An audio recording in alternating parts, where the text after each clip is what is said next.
Mes amis Sagittaires, bonjour et bienvenue sur la chaîne Tarot à Merveille. Pour votre tirage général, ceux qui me découvrent, soyez les bienvenus. J'espère que vous allez bien. Allez, c'est parti. Il y a un mot que l'on prononce souvent sans vraiment le peser.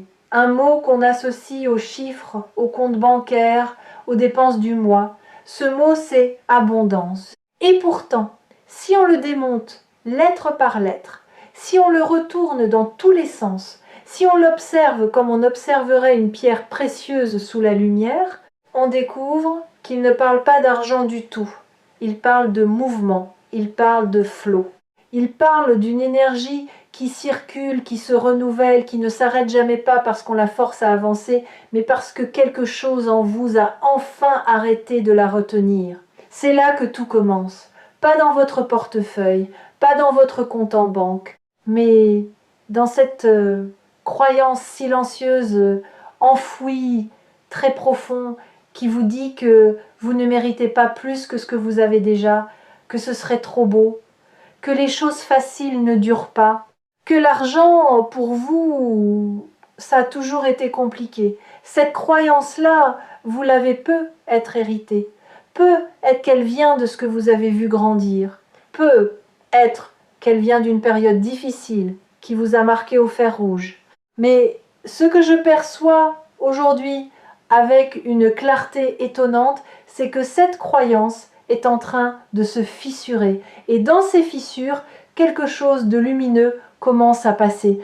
Ce n'est pas une promesse abstraite, ce n'est pas une belle phrase pour vous faire vous sentir mieux pendant quelques minutes.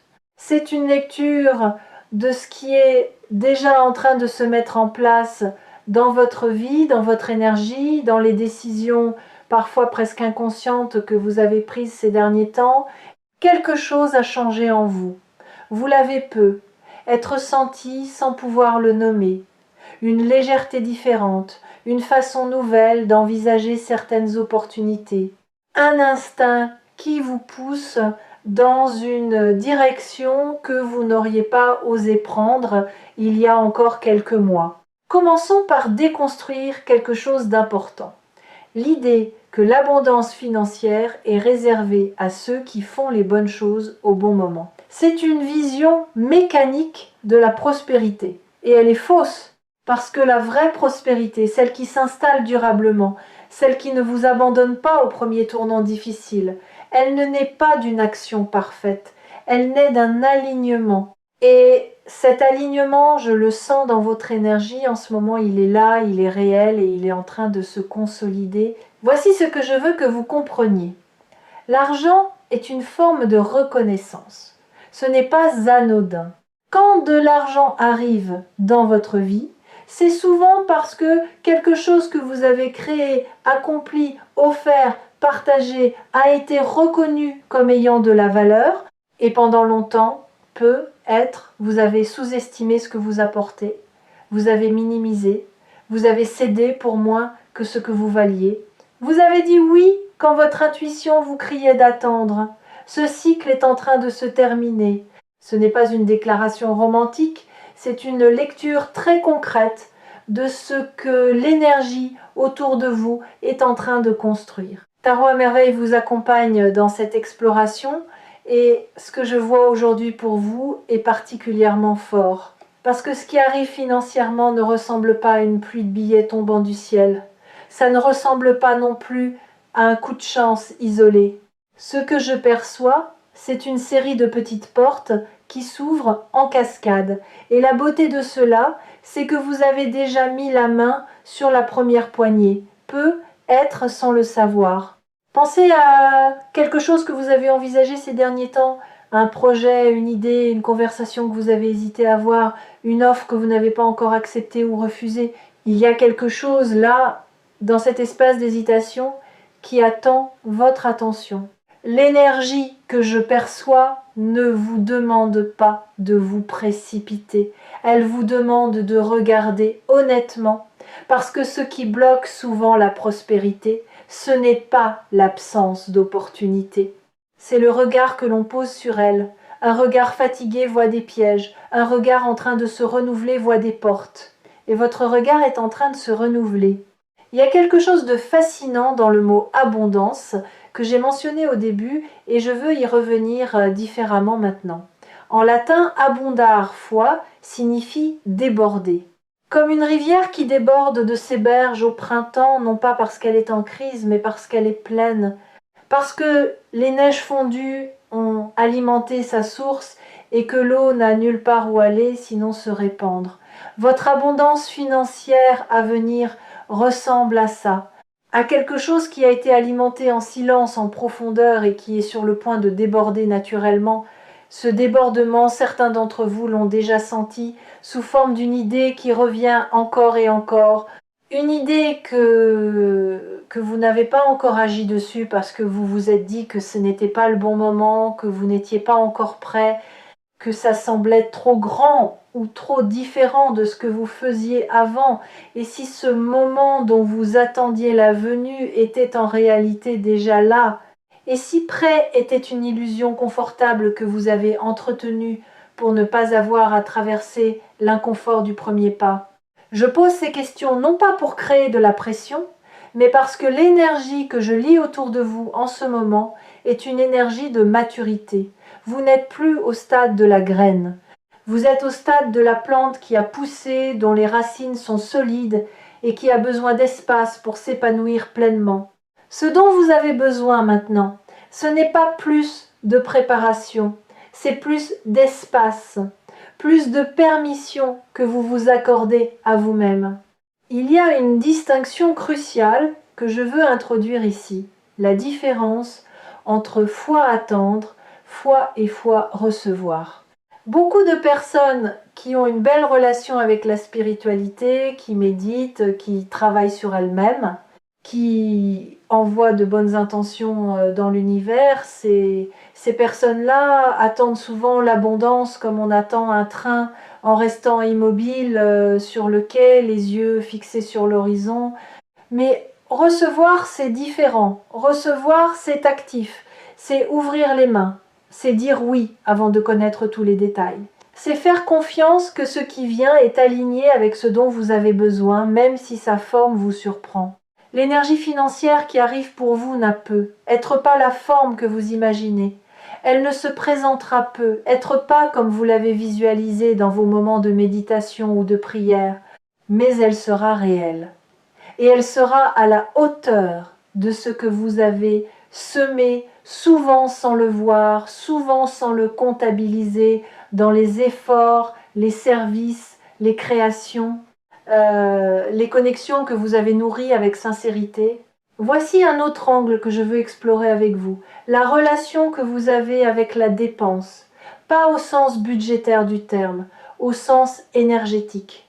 Est-ce que chaque fois que vous investissez de l'argent dans quelque chose pour vous-même, dans un outil, dans une formation, dans une expérience, est-ce que vous le faites avec confiance ou avec peur?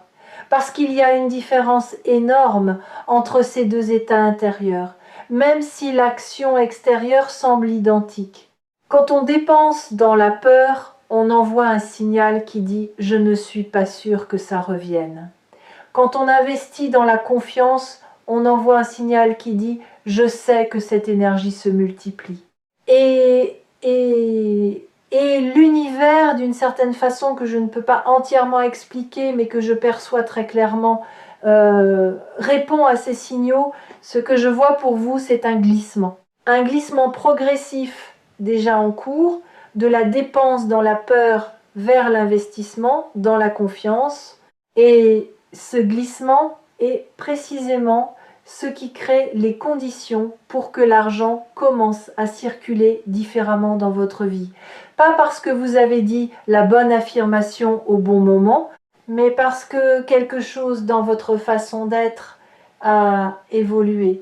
Il y a des personnes parmi vous qui ont traversé une période financièrement difficile. Peut être récemment, peut être sur une durée assez longue pour que ça ait profondément modifié votre relation à la sécurité.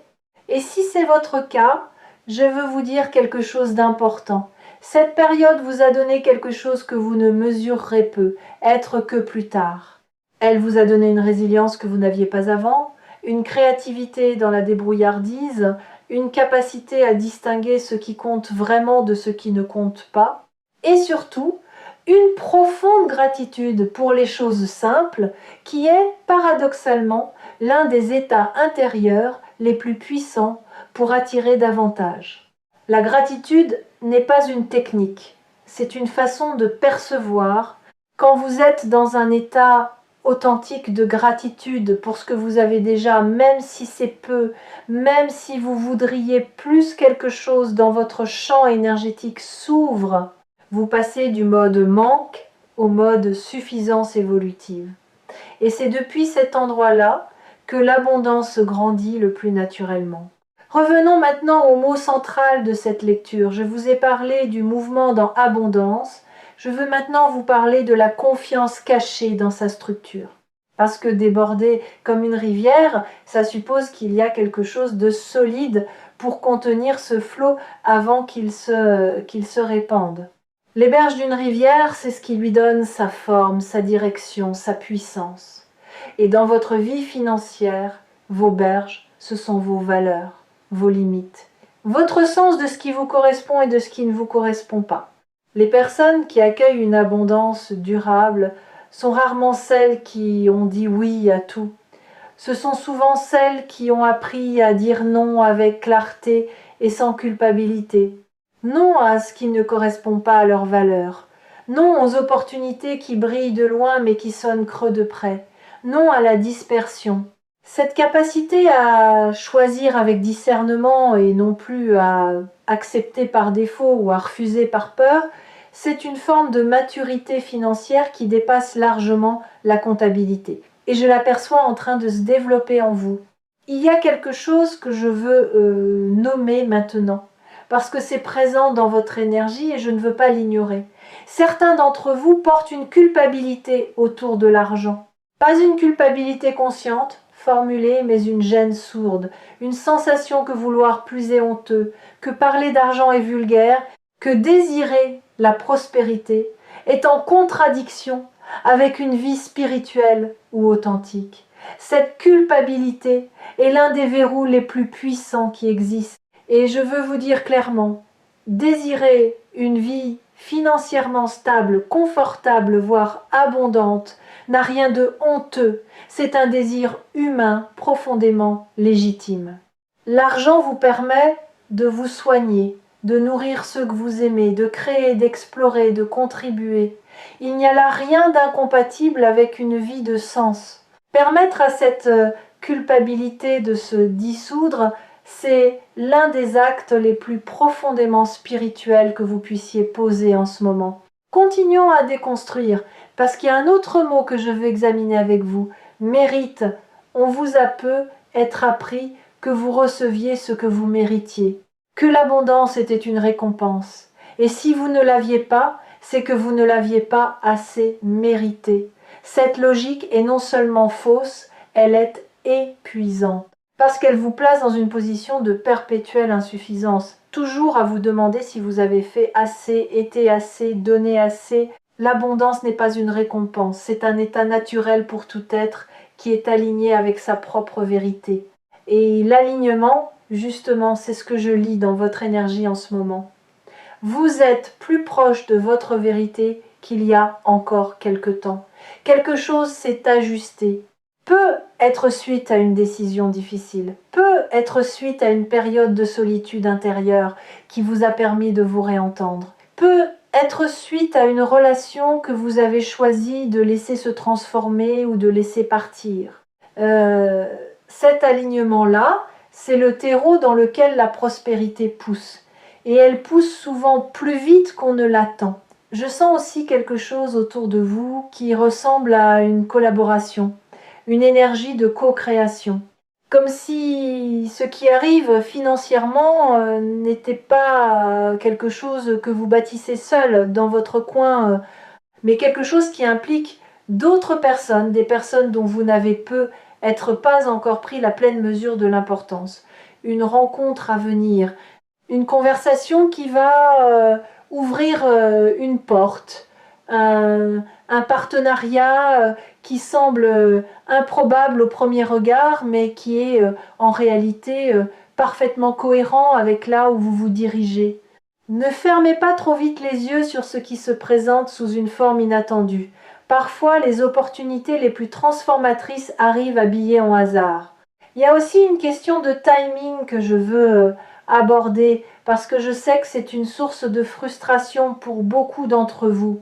Vous sentez que les choses bougent, que quelque chose se prépare et pourtant les manifestations concrètes tardent à arriver. Vous vous demandez si vous avez mal fait quelque chose, si vous avez manqué un signal, si la fenêtre peut être passée. Elle n'est pas passée. Et voici pourquoi je le dis avec une telle certitude. Ce que l'énergie construit avec profondeur prend du temps à se manifester en surface.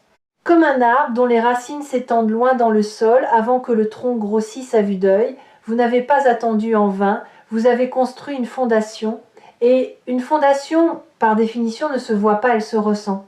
Ce que vous allez commencer à voir maintenant, c'est l'émergence de ce que vous avez construit dans l'invisible. Je veux également vous parler de quelque chose qui me frappe dans votre champ énergétique, une capacité d'adaptation qui s'est développée silencieusement. Vous êtes devenu ou en train de devenir quelqu'un qui sait pivoter. Pas dans le sens du désespoir, du ça ne marche pas alors je recommence tout, mais dans le sens du navigateur qui ajuste ses voiles selon le vent sans perdre de vue sa destination. Cette souplesse-là, dans un monde qui évolue très vite, est une compétence d'une valeur considérable. Et financièrement, elle vous place dans une position bien plus solide que la rigidité, même bien informée. Les personnes qui prospèrent durablement ne sont pas celles qui ont trouvé la formule parfaite et s'y sont accrochées. Ce sont celles qui restent en relation vivante avec ce qui évolue autour d'elles, tout en gardant un ancrage profond dans leurs valeurs et leurs forces. Vous êtes en train de développer cet ancrage dynamique, et c'est précieux. Permettez-moi maintenant d'aborder quelque chose de plus intime.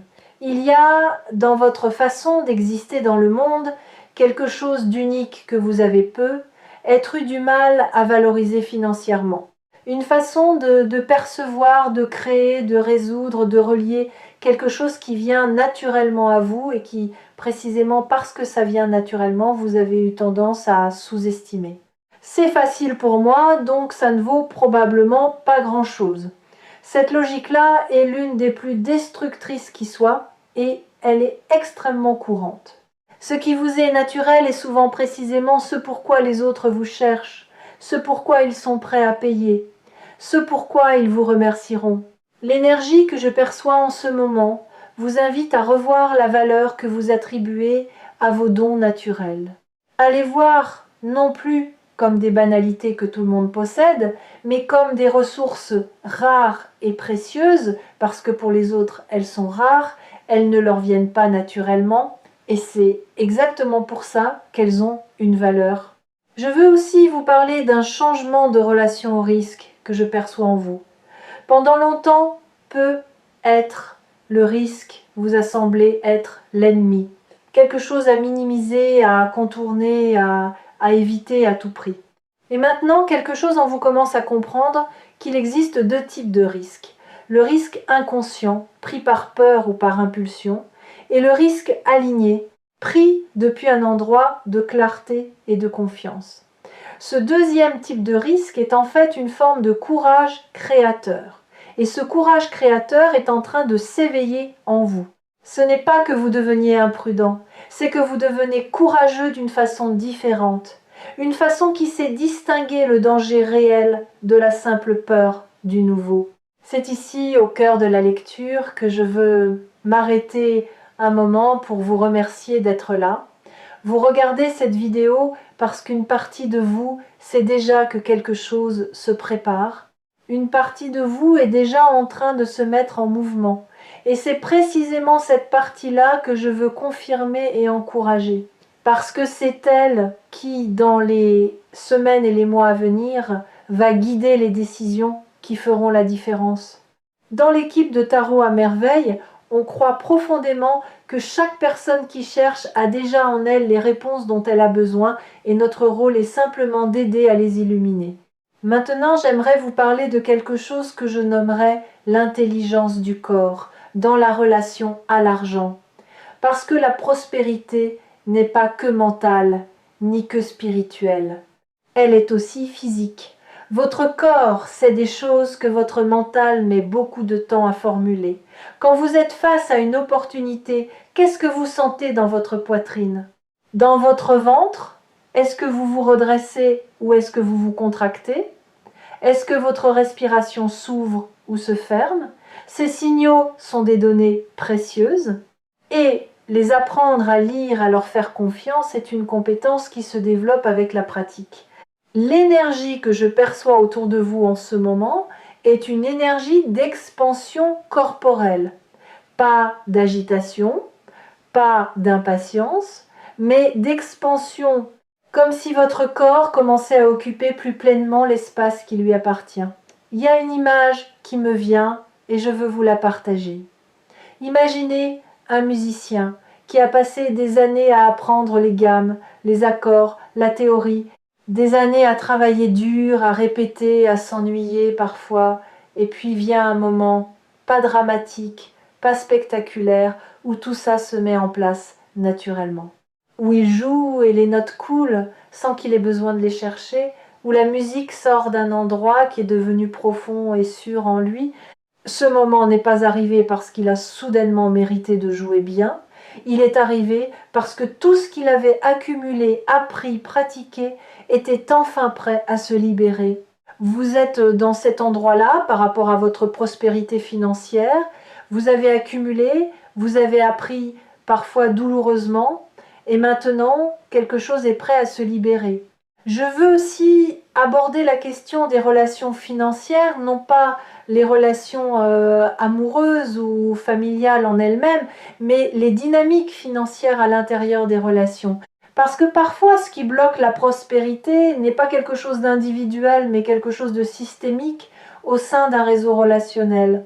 Des accords implicites autour de qui donne et qui reçoit, des hiérarchies silencieuses sur qui a le droit de prospérer et qui doit rester dans une certaine case. Ces dynamiques peuvent être puissantes et invisibles à la fois.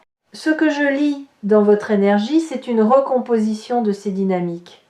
Comme si vous renégociez, parfois sans le formuler explicitement, la place que vous occupez dans certains systèmes relationnels. Et cette recomposition, quand elle est faite depuis un lieu de clarté et non de revanche, est l'une des choses les plus libératrices qui puissent arriver sur le plan financier. Vous n'avez pas besoin de vous battre pour votre place. Vous avez besoin de la prendre simplement et fermement. Je veux prendre un instant pour parler d'un phénomène que beaucoup de personnes vivent, mais que peu nomment clairement la fatigue de l'effort constant. Cette sensation d'avoir tant donné, tant essayé, tant poussé, et de se sentir épuisé non pas par le manque de résultats, mais par le rythme lui-même. Cette fatigue est un signal important. Elle vous dit que votre façon de chercher la prospérité a peut être besoin d'évoluer, que la valeur ne se crée pas toujours dans l'effort intense et visible, mais parfois dans la qualité de présence, dans la profondeur d'une décision, dans la précision d'un choix fait depuis le calme plutôt que depuis l'urgence. Ce que je vois dans votre énergie, c'est une transition vers une productivité plus juste, pas moins ambitieuse, mais mieux ancrée. Il me vient maintenant quelque chose de précis, et je veux vous le transmettre tel quel. Il y a autour de vous une énergie qui ressemble à une remise à jour. Comme quand un système informatique tourne en arrière-plan pour intégrer toutes les nouvelles données et se reconfigurer, vous n'en voyez pas tous les effets en surface, mais il se passe quelque chose de structurel. Une nouvelle programmation s'installe, une programmation de prospérité qui remplace progressivement des schémas anciens, hérités, qui ne vous appartenaient peu, être même pas vraiment. Et quand cette mise à jour sera complète et elle est déjà bien avancée, les manifestations financières concrètes suivront avec une logique presque évidente, comme si elles avaient toujours été là, attendant simplement que le terrain soit prêt. Voici quelque chose d'important que je veux que vous reteniez de cette lecture. La prospérité n'est pas un état que vous atteignez et dans lequel vous restez passivement. C'est une relation vivante, dynamique, qui se nourrit de votre attention, de vos choix, de votre façon d'être présent dans le monde. Et l'une des formes d'attention les plus puissantes que vous pouvez lui porter en ce moment, c'est de commencer à remarquer les preuves qu'elle est déjà là, petite, parfois microscopique. Un inattendu qui arrive au bon moment, une dépense qui ne se matérialise pas, une idée qui, si vous la suiviez, pourrait valoir bien plus que ce qu'elle semble promettre à première vue. Notez-les, pas pour les comptabiliser anxieusement, mais pour construire une preuve personnelle que l'abondance cherche à vous rejoindre. Je sens également une clarté nouvelle autour de votre rapport à la valeur du temps, parce que le temps est la ressource la plus précieuse que vous possédez, bien plus que l'argent lui-même, et la façon dont vous l'allouez est directement corrélée à la façon dont la prospérité se manifeste dans votre vie. Est-ce que vous passez du temps sur ce qui vous fait avancer, créer, vous développer, ou est-ce que vous passez la majorité de votre énergie sur ce qui vous maintient en place, sur ce qui était peut être nécessaire hier mais qui ne l'est plus vraiment aujourd'hui? Cette question n'est pas là pour vous culpabiliser, elle est là pour vous inviter à un réajustement conscient, parce que la prospérité aime se diriger vers les personnes qui ont fait de la place pour elle dans leur agenda, dans leur esprit, dans leurs priorités.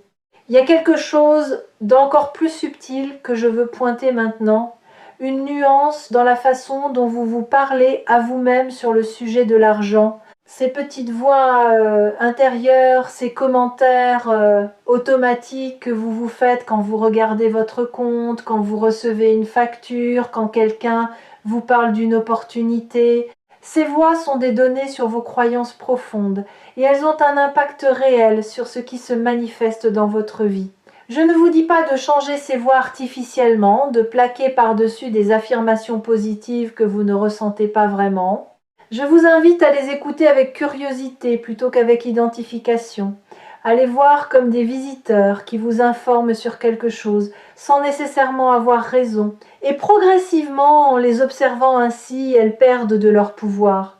Cette pratique simple, juste observer, nommer, ne pas croire automatiquement, est l'une des plus transformatrices que vous puissiez intégrer dans votre rapport à la prospérité. Je touche maintenant quelque chose dans votre énergie qui me semble être une reconnaissance à venir. Non pas dans le sens de la gloire ou de la notoriété publique, quoique pour certains d'entre vous, il pourrait y avoir un élément de visibilité, mais dans le sens d'une reconnaissance de votre valeur par des personnes ou des systèmes qui ne l'avaient pas pleinement vu jusqu'ici. Un supérieur qui vous voit enfin pour ce que vous apportez vraiment. Un client qui revient et en amène d'autres. Une audience qui grandit parce que ce que vous partagez résonne profondément. Un partenaire commercial ou de vie qui comprend enfin l'étendue de ce que vous construisez. Cette reconnaissance-là n'est pas anodine. Elle a des répercussions financières concrètes et elle est en chemin vers vous.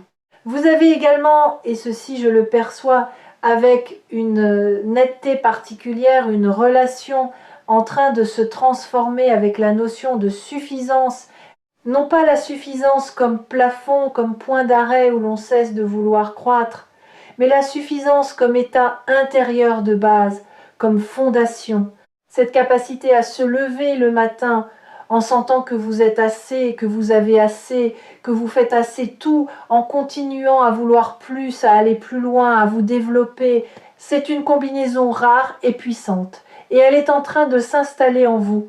Quand la croissance naît de la plénitude plutôt que du manque, elle est infiniment plus durable, plus joyeuse et plus alignée avec ce que vous voulez vraiment construire.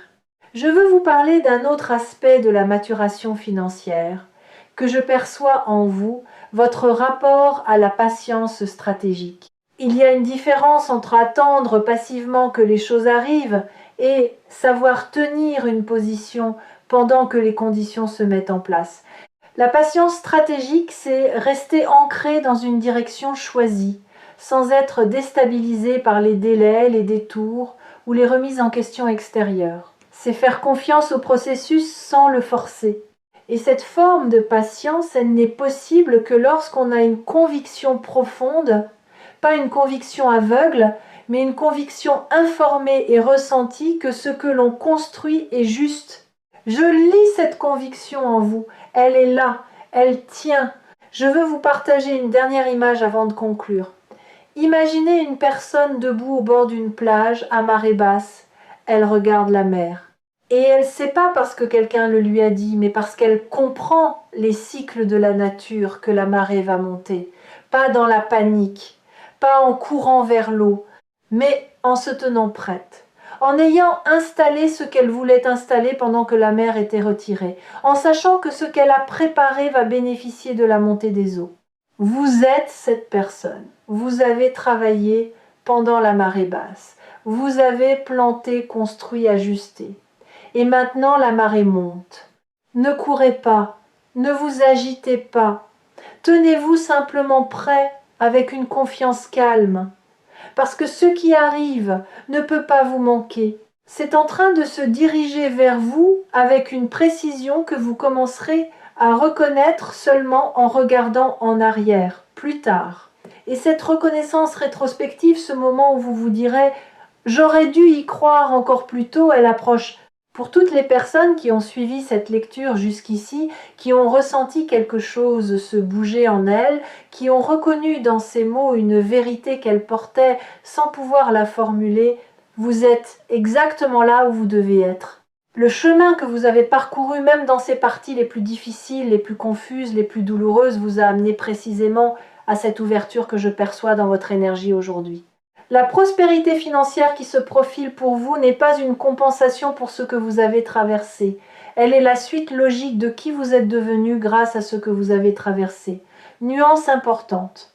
Parce que l'une de ces visions vous place en victime récompensée et l'autre vous place en être humain complet et évolutif qui récolte naturellement le fruit de sa transformation. Vous êtes ce deuxième. Cette lecture a été une exploration, pas une liste de prédictions, parce que ce qui vous appartient véritablement n'est pas une destinée fixe que quelqu'un d'autre peut lire pour vous, c'est une trajectoire que vous co-créez à chaque instant avec vos choix, votre énergie, votre façon d'être présent. Ce que j'ai perçu aujourd'hui, c'est la direction de cette trajectoire et elle pointe vers une expansion que vous méritez pleinement, non pas au sens d'une récompense, mais au sens d'une cohérence parfaite entre qui vous êtes et ce que vous accueillez dans votre vie. La communauté de Tarot à Merveille est là pour vous accompagner dans cette direction. N'oubliez pas de vous abonner si ce type de lecture vous parle, de partager avec ceux autour de vous qui pourraient bénéficier de ce message et surtout d'emporter avec vous non pas des prédictions gravées dans le marbre, mais cette certitude douce et solide que quelque chose de beau est en train de se construire dans votre vie financière. Vous n'avez pas à tout voir pour y croire, vous avez juste à rester suffisamment ouvert pour que ceux qui cherchent à vous rejoindre puissent vous trouver.